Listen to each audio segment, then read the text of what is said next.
Hey everyone, welcome back to my channel. और आज हम लोग स्टार्ट करते हैं रिसोर्सेज के बारे में जो हम लोग यूज़ करेंगे in the last days to get a government college. क्योंकि देखो, सब कुछ पढ़ना अब लास्ट के मोमेंट में पॉसिबल तो है नहीं। तो तुम्हें करना क्या है कि तुम्हें स्मार्ट स्टडी करनी है। जैसे मैंने अपने प्रीवियस वीडियो में बताया था कि तुम्हें स्मार्ट स्टडी करनी है, वो भी कंटिन्यूअसली हार्ड वर्क के साथ करनी है, ताकि तुम्हें सिलेक्शन जो है वो स्मार्ट वे में हो जाए। क्योंकि अभी लास्ट मोमेंट में अगर तुम एक टॉपिक को बहुत ही अच्छे से घुस के पढ़ने का ट्राई करोगे तो तुम कभी उसको क्लियर नहीं कर पाओगे। क्योंकि एग्जाम में तो हर एक टॉपिक से मतलब कि सेम नंबर ऑफ क्वेश्चंस आने हैं। किसी एक दो टॉपिक से एक दो क्वेश्चन ज़्यादा आ जाएंगे, नहीं तो सारे टॉपिक्स को तुम्हें पढ़ना इंपॉर्टेंट है। सिलेबस कंप्लीट करना इज़ वेरी वेरी इंपॉर्टेंट, जो मैंने अपने प्रीवियस वीडियो में बताया था। तो कैसे हम लोग इतने कम टाइम पे सिलेबस को भी कंप्लीट कर दें और साथ में टेस्ट सीरीज़ को भी लगाए, उसके लिए हमें कुछ ऐसे रिसोर्सेज चाहिए जो हमारा लेस टाइम पे ज़्यादा से ज़्यादा सिलेबस को कवर करवा सके। तो जो रिसोर्सेज के मैं बारे में बताने वाली हूँ, मैं किसी का यहाँ पे एडवर्टाइजमेंट नहीं कर रही हूँ, किसी पर्टिकुलर सर का नहीं कर रही हूँ। मुझे जो लग रहा है अपने टाइम के हिसाब से, क्योंकि मैंने जितने सारे रिसोर्सेज देखे हैं यूट्यूब वगैरह पे, और जो भी मैं रिसोर्सेज बता रही हूँ मोस्टली फ्री है, तो यूट्यूब में ईजिली मिल जाएंगे। तो इसका तुम आराम से यूज़ उठा सकते हो। और साथ में मैं ये भी बताऊँगी तुम अपने कोचिंग जो तुमने ले रखी है ऑनलाइन या ऑफलाइन, उसको भी तुम कैसे साथ में यूज़ करोगे। तो लेट्स गेट स्टार्टेड।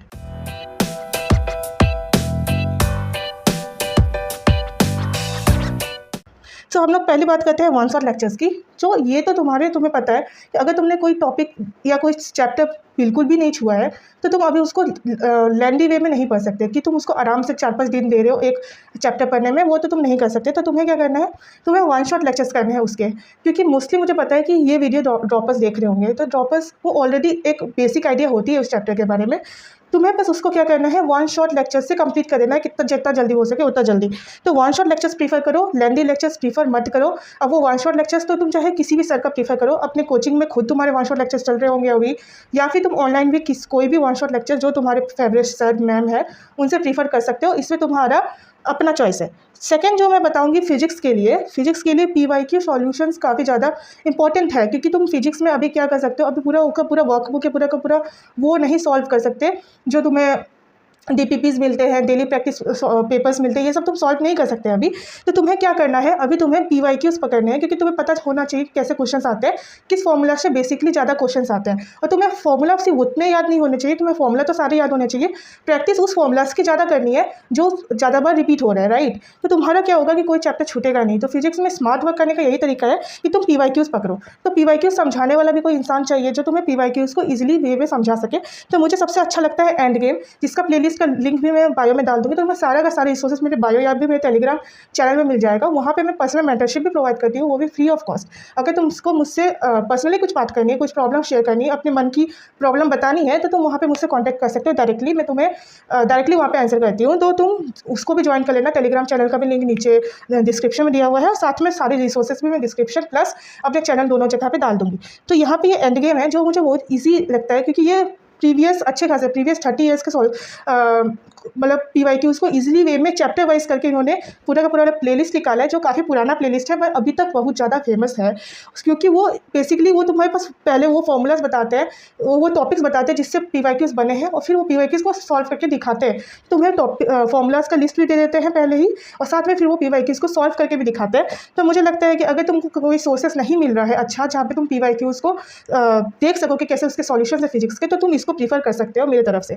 दूसरा आता है केमिस्ट्री के लिए। देखो, फिजिक्स के लिए तुम्हारा बेसिक स्ट्रॉन्ग करने के लिए तुम्हें वन शॉट पकड़ना पड़ेगा।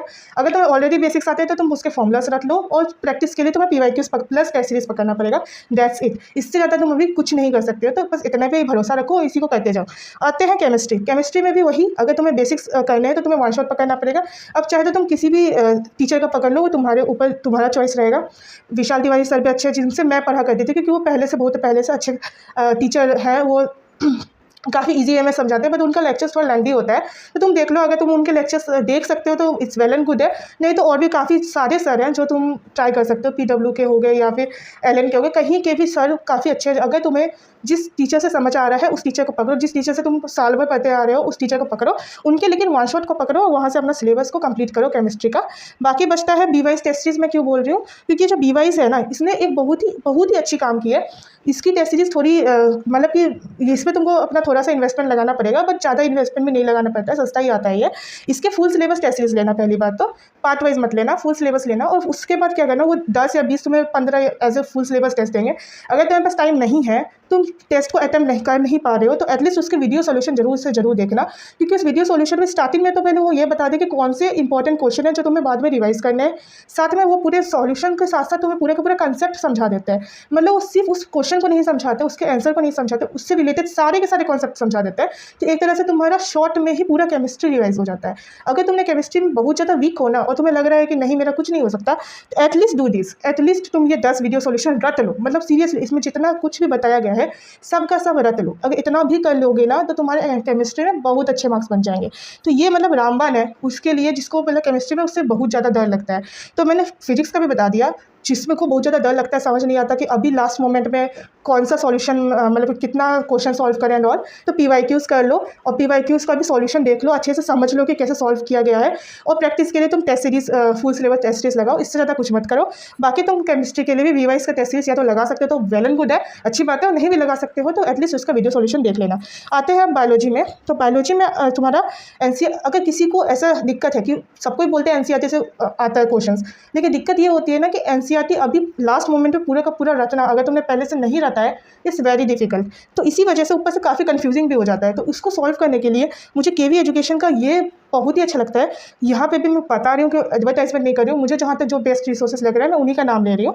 तो अगर तुम पहले से NCERT पढ़ते हुए आ रहे हो, तुम्हारा अच्छा खासा तैयारी है बायोलॉजी की, तो तुम वहीं से करो, लास्ट में स्विच मत करो। लेकिन अगर तुम्हें बायोलॉजी अपनी कमजोर लगती है, तुम्हें लगता है कि नहीं मेरा कुछ नहीं हो सकता, बायोलॉजी में अच्छे मार्क्स नहीं बन रहे हैं, then go for NCERT smasher. अभी लास्ट मोमेंट में NCERT पूरे पढ़ने का तेरे पास टाइम नहीं है, इसीलिए NCERT स्मैशर जो है उसकी एक पूरी की पूरी छोटी सी बुक है जिसमें NCERT को ही समरी करके दिया हुआ है।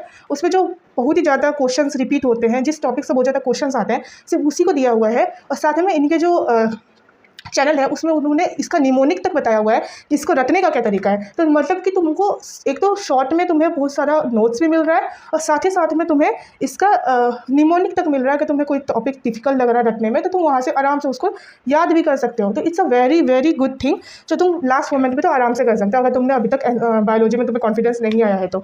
अब रही बात केमिस्ट्री बायोलॉजी की, मैंने बता दी। और ये सबसे बड़ी बात है कि KV एजुकेशन सिर्फ बायोलॉजी को ही कवर अप नहीं करता, इन्होंने केमिस्ट्री को भी कवर अप कर रखा है। केमिस्ट्री का इनऑर्गेनिक प्लस ऑर्गेनिक को कवर अप कर रखा है। तो अगर तुम्हारा इनऑर्गेनिक ऑर्गेनिक में तुम नहीं रट पा रहे हो बहुत सारी चीज़ें, तो एटलीस्ट KV एजुकेशन की केमिस्ट्री जरूर देख लेना। ये तुम्हारा बहुत ही शॉर्ट में तुम्हें ऑर्गेनिक और इनऑर्गेनिक तुम्हारा एटलीस्ट इतना कवर अप करवा देंगे कि तुमसे कुछ ना कुछ तो बनी जाएगा आराम से, ठीक है। तो अगर तुम्हें बहुत ही ज़्यादा डर लग रहा है तो at least go for KV education. तो अब आते हैं जिसने ऑलरेडी कुछ कर रखा है, मान लो किसी ने NCERT पढ़ रखी है, आधा से ज़्यादा NCERT पढ़ रखी है, उसका क्या। ऑब्वियसली वो अभी लास्ट मोमेंट पे स्विच करना तो ज़्यादा फायदेमंद नहीं है। अगर तुम्हें कोई चैप्टर ऐसा लग रहा है जो तुमसे NCERT से नहीं पढ़ा जा रहा, वो तुम KV एजुकेशन से कर सकते हो, NCERT सेमेस्टर से कर सकते हो उनके। लेकिन नहीं तो तुम NCERT पॉडकास्ट पे जा सकते हो। अगर तुम्हें रिवीजन करना है और तुम्हें बार बार NCERT पढ़ने का मन नहीं कर रहा है, तो तुम NCERT पॉडकास्ट पे जा सकते हो, क्योंकि वो बहुत सारे NCERT पॉडकास्ट है जो तुम आराम से सुनते सुनते भी रिवाइज कर सकते हो NCERT के टॉपिक्स को, NCERT की बुक को। तो ये सारी चीज़ें तो थी तुमको जो मैंने बता दी, जो तुम्हें लास्ट मोमेंट में बहुत ज़्यादा हेल्प करेगी स्मार्ट स्टडी करने में। और तुम कंसिस्टेंट रहे अगर ये पूरे के पूरे 2 महीने, तुम आराम से नीट क्रैक कर लोगे अभी भी। तो इसलिए हार मत मानो, ये सारे रिसोर्सेज का यूज़ करो। इनफैक्ट मैंने तुम्हें ऐसा बताया है ताकि तुम अपने कोचिंग के टीचर को भी ऐसे मत करो कि नहीं इनसे पढ़ा अब बेकार हो गया मैं पढ़ना, ऐसा कुछ नहीं है। तो उनके वन शॉट देखो, आराम से तुम अपने चॉइस के टीचर को पसंद करो। एक्स्ट्रा में अगर तुम जो मुझे लगा कि मुझे बताना चाहिए, मैंने तुम्हें बताया। पर्सनल मेंटरशिप के लिए मुझसे ज्वाइन कर सकते हो। साथ में एक मिस्टेक्स कॉपी बनाओ, जो तुम टेस्ट सीरीज़ का एक मिस्टेक कॉपी बनाओ कि that's a game changer for you. कैसे टेस्ट सीरीज़ अटेम्प्ट करना है, उसके लिए मेरी नेक्स्ट वाली वीडियो को जरूर से जरूर चेकआउट करो, क्योंकि वहाँ पे मैं बताऊंगी कि कैसे अभी के लास्ट मोमेंट पे तुम टेस्ट सीरीज़ पे कैसे अटेम्प्ट करोगे। क्योंकि टेस्ट सीरीज़ और नीट के क्वेश्चन में काफ़ी ज़्यादा डिफरेंस होता है। टेस्ट सीरीज़ में तुम्हें अगर 400 मार्क्स भी बन रहे हैं, तो तुम्हें नीट में आराम से 600 मार्क्स तक जा सकते हैं। तो वो कैसे करना है, that will be covered in next video. तब तक के लिए बाय बाय।